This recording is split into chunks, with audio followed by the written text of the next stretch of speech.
inspired by a band called +44. It sort of sounds like. Well, you just played the riff. You played the piano riff, didn't you? And there's a +44 song that starts on piano. And it has this, and the drum beat just follows it. It's a really simple beat, and that's when you played at rehearsals. That's what I played, and that's what we said it sounded a bit like. That's one of my favourites. It's quite an angry. Like in the verse, it sounds quite nice, but it's got quite an angry explosion. Lyric. The chorus sounds like an explosion. It's like it's amazing. Well, it sounds better than an explosion.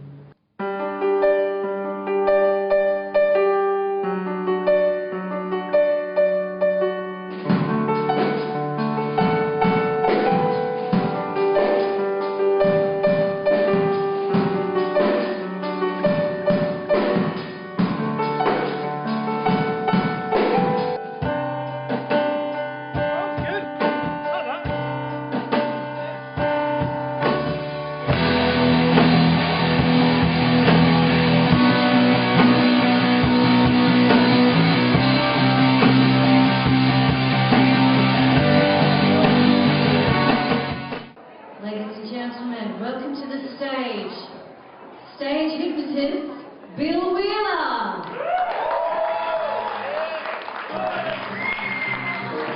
Ladies and gentlemen, how are we tonight? Danny and Dougie said, "There's no way I'm getting up on stage at all." They definitely didn't want to do it. Danny and Dougie get a bit freaked out by things like that, don't you? You don't really like messing with the mind. Not messing with it. I'm paranoid of losing my mind. No, Dougie was just too freaked out. He's paranoid of losing his mind. And so we turned up, there's us and the producer and friends and all sorts of people there. It was great. And pretty much 5 minutes into the show, he said, "Right, I need some volunteers." All right, that's it. Ladies and gentlemen, give all big hands. Okay, guys on stage, I need your complete attention. So we were sitting there, and I was quite nervous, and I was sitting next to Tom on the stage, all lined up on chairs. And I was just saying, "God, I'm quite nervous, Tom, you know." And you say, "No, I'm fine." Grab your ice cream cone, lick your ice cream. That's it, lick your ice cream. It's your favourite ice cream cone. Lick your ice cream. Easily and effortlessly, just lick that cone. And I licked your ice cream, and I was like... Like you imagine for me that we're going on a little trip. We're going on a little trip into the countryside. And it's a very cold winter's day. It's a very cold winter's day. It's getting colder. He goes, "Right, now you're really cold. You're freezing. Ooh, warm yourself up." And I was still absolutely boiling. And so I was just like, "Oh, this isn't working, this is weird." And then he went, "Sleep." Sleep. And then suddenly I felt this head just fall on my shoulder. So I opened my eye and there's this girl just fast asleep. Deeper and deeper, whole body. Just let it go, relax. So I looked over at Tom, and Tom's just like this. He's realised that Tom's really under and he's really taking advantage of Tom. And the next thing you know, he's told Tom that he's lost his willy. See this guy in the front row here? He's got your willy. Why have you got my willy? He's got your willy. Why have you got my willy? Mate, can I have my willy back? Please. Come on. You not got your own? Mate, please. Look. I snap my fingers, it comes back twice as big.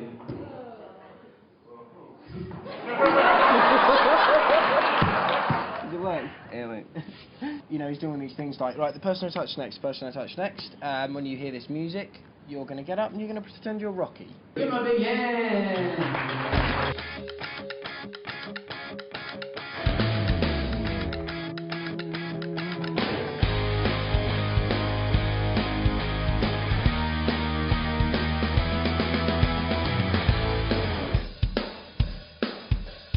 I hate getting up in crowds and dancing. I hate doing stuff like that. I hate being in front of people, apart from obviously playing in the band. But then I've got all these other guys to, you know, it's like just us four, and I don't really feel like I'm doing it in front of people a lot of the time.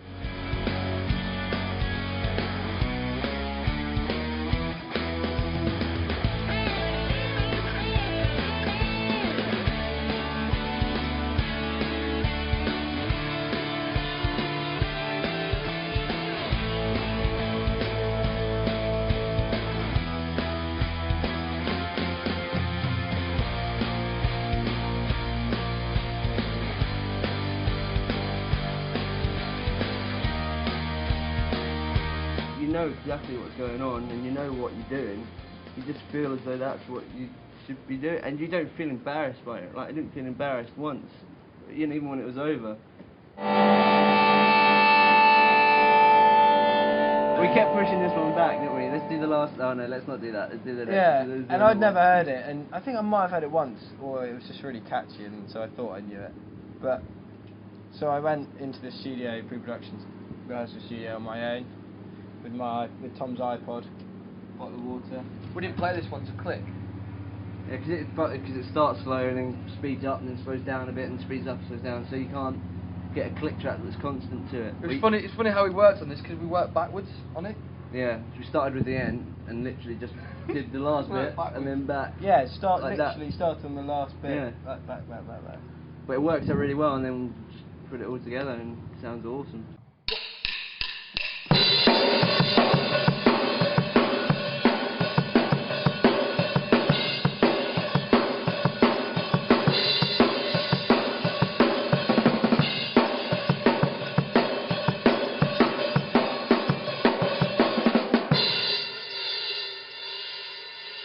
Harry is a 100% balls to the wall, flat out, rock and roll animal. While he plays ping pong, I fix his drums. It's a good arrangement. So we've got a modern kit and a vintage kit. This one's in a small room, the modern kit's in the big room. And just tuned it up, really powerful rock sounds. And Harry's just slamming away at it.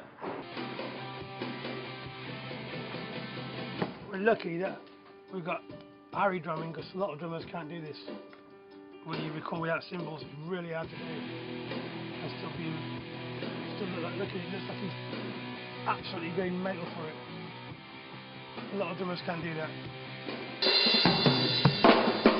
It's very tempting to like start doing all this, playing all this stuff, but I learned not so long ago that it's just all about keeping a good solid beat.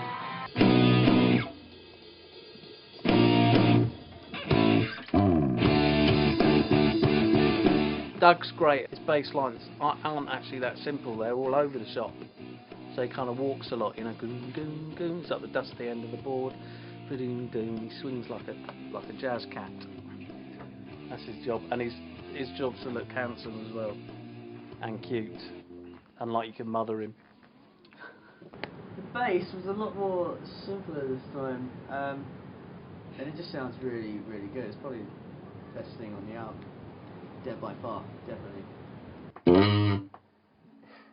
Well, the last album, me and Julian Emery did it together, and this album, for various reasons, I'm out here doing this, and Julian could only come out for a couple of weeks to do guitars, and that's his shtick really. He's great at guitars and great guitar sounds and stuff. Good riff.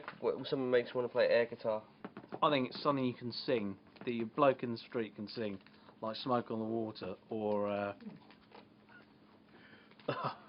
Did you just gulp at that, Jason? Or Paranoid? I'm going a bit too vintage. What's the new current riff? Yeah. Oh, here's one. Yeah,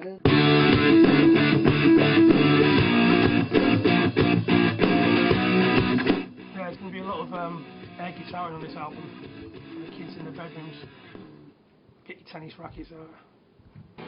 Wanted this album to have, you know, a proper sound. So not every song, you know, each song sounds the same sonically. It's the same guitar sounds, the same bass sounds, the same drum sounds. It doesn't vary that much. As soon as you put the album on, you'll know it's that album straight away.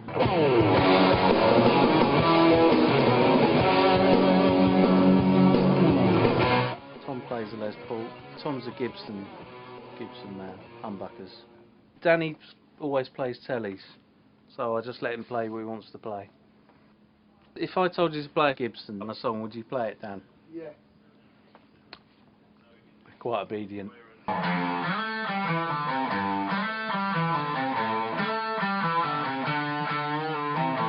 Awesome, that. The difference between McFly and other bands is that they've got two lead vocals, and that's a real challenge.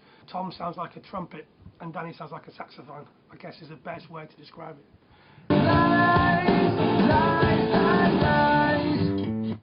That was wicked.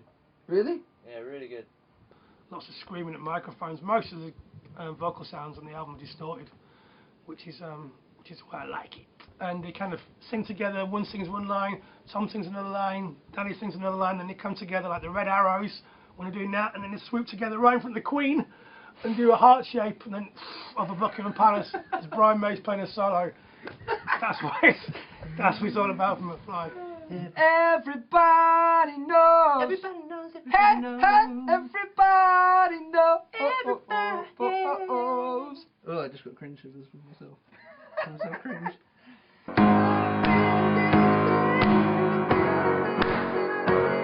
You know, I listen to music for a living. You know, I get to record bands, I get to record people, you know, putting themselves on the line, making their statement, you know. I mean, that's, in my opinion, that's pretty huge. Like, that's amazing.